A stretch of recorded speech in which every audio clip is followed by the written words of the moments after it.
نیک خواب نبوت ہی کا 46واں حصہ ہے۔ کیا؟ نیک خواب نبوت ہی کا 46واں حصہ ہے، نبوت کا حصہ قرار دے دیا تاکہ حضور علیہ السلام کی اگر زیارت ہو تو عین حضور ہی کی زیارت سمجھی جائے، نبوت کا حصہ بنا دیا۔ بائی دی وے بات آ گئی، میں ضمناً کلیئر کر دوں 46واں حصہ کیوں فرمایا؟ اس لیے کہ حضور علیہ السلام کی نبوت اور بعثت کی ابتدا ہی نیک خوابوں سے ہوئی تھی۔ غار حرا کی وحی اترنے سے پہلے تسلسل سے کثرت کے ساتھ آقا علیہ السلام کو رؤیا صالحہ شروع ہو گئے تھے، نیک خواب کثرت سے آنے لگے تھے، اور نیک خواب کثرت سے آتے رہے۔ اسی حال میں پھر اگلی بات سنیے، جب خواب نیک آنے لگے تو آقا علیہ الصلوۃ والسلام کی طبیعت شہروں سے اچاٹ ہونے لگی۔ جب اعلان نبوت ہو گیا تو اس اعلان نبوت سے لے کے وصال تک جو پورا زمانہ بعثت کا رہا، کتنے سال رہا؟ 23 برس، موٹا عدد، کتنے سال؟ 23 برس کو آقا علیہ السلام نے 2 سے ضرب دے دی تو کیا بن جاتا ہے؟ 46۔ فرمایا میری نبوت کا حصہ 23 برس رہا، کیا؟ تو 23 برس مجھ پر وحی آتی رہی، مجھ پر 23 برس وحی آتی رہی۔ اب رہ گیا خواب، نیک خواب، اس خواب نیک خواب کا میری وحی کے ساتھ، وحی الہی اور نبوت کے ساتھ رشتہ کیا ہے؟ اس 23 کو 2 سے ضرب دے دو، یعنی نصف کر دو، تو یہ 46واں حصہ حقیقت میں نصف ہے۔ تو فرمایا کہ اب امت میں قیامت تک جو لوگ طالب ہوں گے، اب فرق صرف یہ تھا کہ جب ظاہری حیات تھی تو طالب بھی دیکھتے تھے، غیر طالب بھی دیکھتے تھے، سالک بھی دیکھتے تھے، غیر سالک بھی دیکھتے تھے۔ ابو بکر، عمر، عثمان و علی رضوان اللہ تعالی علیہ مجمعین یہ بھی دیکھتے تھے، سلمان و بلال بھی دیکھتے تھے، اور ابو جہل و ابو لہب جیسے کفار بھی دیکھتے تھے، طلب والے بھی دیکھتے اور طلب نہ رکھنے والے بھی دیکھتے۔ فرق یہ تھا۔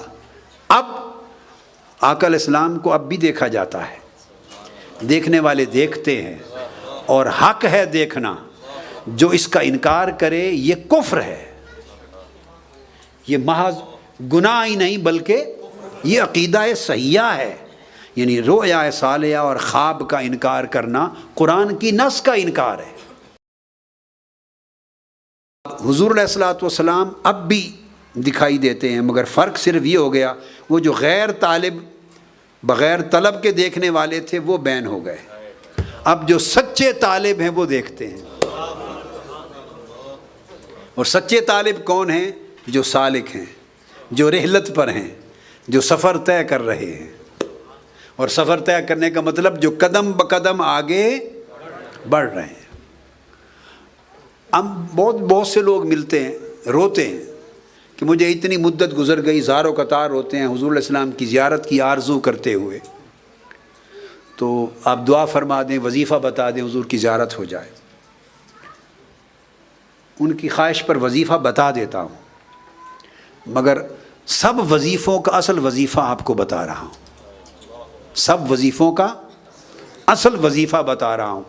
ہر شخص یہ کہنے والا روتا ہے اور کہتا ہے کہ 20 سال ہو گئے، 10 سال ہو گئے آرزو کرتے ہوئے کہ آقا علیہ السلام کی زیارت نہیں ہوئی۔ تو کبھی سوچا کہ 20 سال آرزو ہی کی ہے نا، اور تو کچھ نہیں کیا، آرزو ہی کرتے رہے، کیا حضور کی طرف کتنا بڑھے؟ وہ صرف آرزو کرنے سے نہیں ہوتی، آقا علیہ السلام کی طرف بڑھنے والوں کو ہوتی ہے۔ کتنا بڑے؟ اگر 20 سال تسلسل سے حضور علیہ السلام کی طرف بڑھتے رہے ہوتے، سفر جاری رکھتے، سالک ہوتے اور طریق پہ چلتے رہتے اور آگے بڑھتے رہتے، جیسے دریا بڑھ رہا تھا، نہر بڑھ رہی تھی، اور آپ چلتے رہتے، تو آپ تو اتنے قریب ہو چکے ہوتے کہ شاید پردہ ہی اٹھا دیا جاتا۔ حدیث پاک ہے صحیح مسلم میں کہ آقا علیہ الصلوۃ والسلام نے فرمایا، سیدنا ابو ہریرہ رضی اللہ تعالیٰ عنہ روایت کرتے ہیں کہ اللہ تعالیٰ جب کسی بندے سے محبت کرتا ہے، جب کسی بندے سے محبت کرتا ہے تو جبرائیل امین کو بلاتا ہے، تو فرماتا ہے جبرائیل حدیث پاک میں، ان اللہ اذا احب عبدا دعا جبریل فیقول له انی احب فلانا فاحبہ، جبرائیل کو آواز دے کے بلاتے ہیں اور فرماتے ہیں کہ اے جبرائیل میں فلاں بندے سے محبت کرتا ہوں، مجھے فلاں بندے سے محبت ہو گئی ہے۔ اللہ کو بھی محبت ہوتی ہے،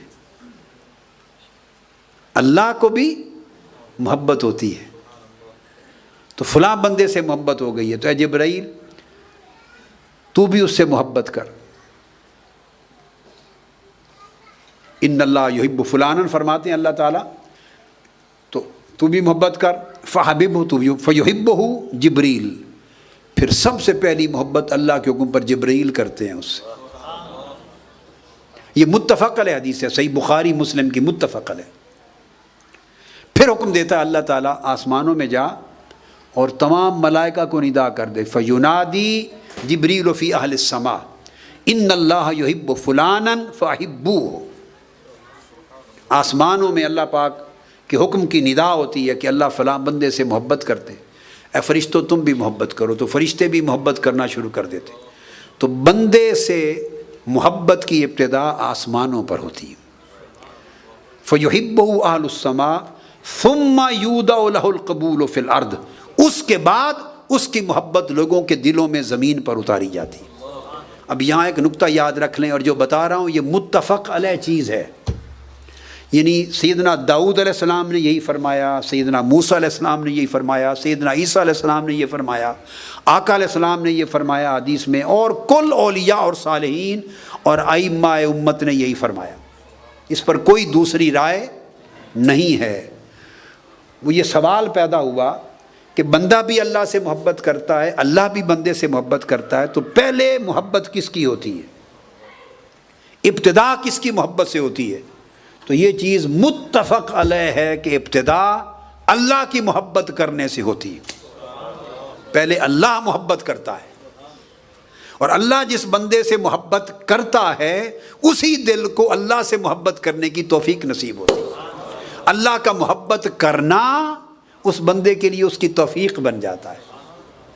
تو توفیق اللہ کی محبت کے بغیر نصیب نہیں ہوتی، پھر وہ اللہ کی توفیق سے اللہ سے محبت کرتا ہے۔ تو پہلے اللہ محبت کرتا ہے بندے سے، پھر بندہ اللہ سے محبت کرتا ہے۔ تو اللہ پاک اپنے بعض مقرب بندوں کو، اور جن سے وہ محبت کرتا ہے انہیں ان کا دوست کہا جاتا ہے، وہ اللہ کے دوست ہوتے ہیں، اس کو اولیاء اللہ کہا جاتا ہے۔ کیا کہتے ہیں؟ وہ اللہ کے ولی ہیں جن سے وہ محبت کرتا ہے اور جو اللہ سے محبت کرتے ہیں۔ اب آقا علیہ الصلوۃ والسلام ہمیشہ دعا فرماتے اور امت کو تلقین کرتے۔ اب جو سند بتا رہا ہوں، دعا میں اللہ رب العزت کی بارگاہ میں عرض کرتے اور امت کو سکھاتے، اللہم انی اسألک حبک وحب من یحبک۔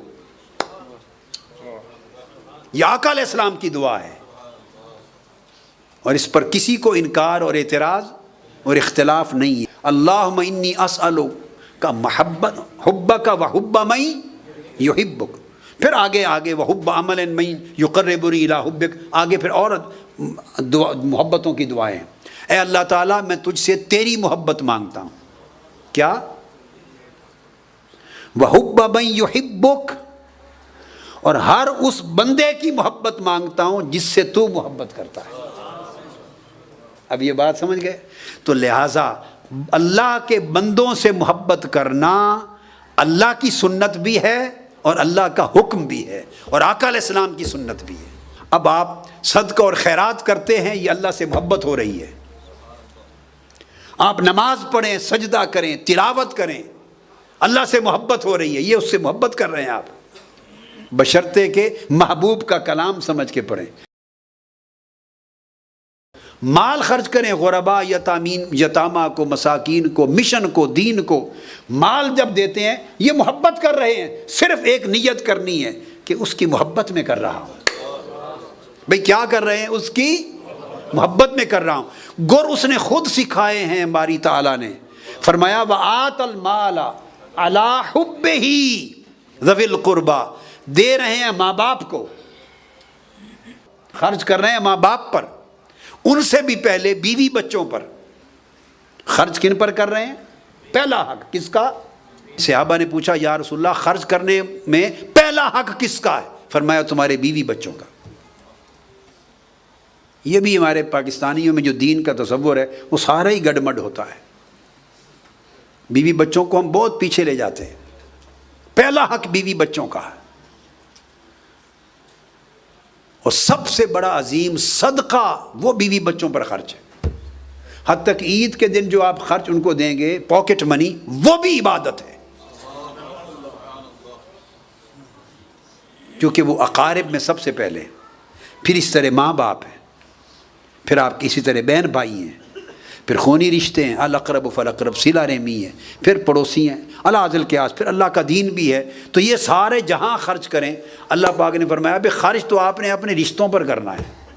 بیوی کو دینا ہے، بچوں کو دینا ہے، اپنے والدین کو دینا ہے، بھائی بہنوں کو دینا ہے، پڑوسیوں کو. خرچ تو لوگوں کو دینا ہے. تو مجھ سے محبت کیسے ہو رہی ہے؟ پیسے بیوی کو دے رہے ہو، محبت اللہ سے ہو رہی.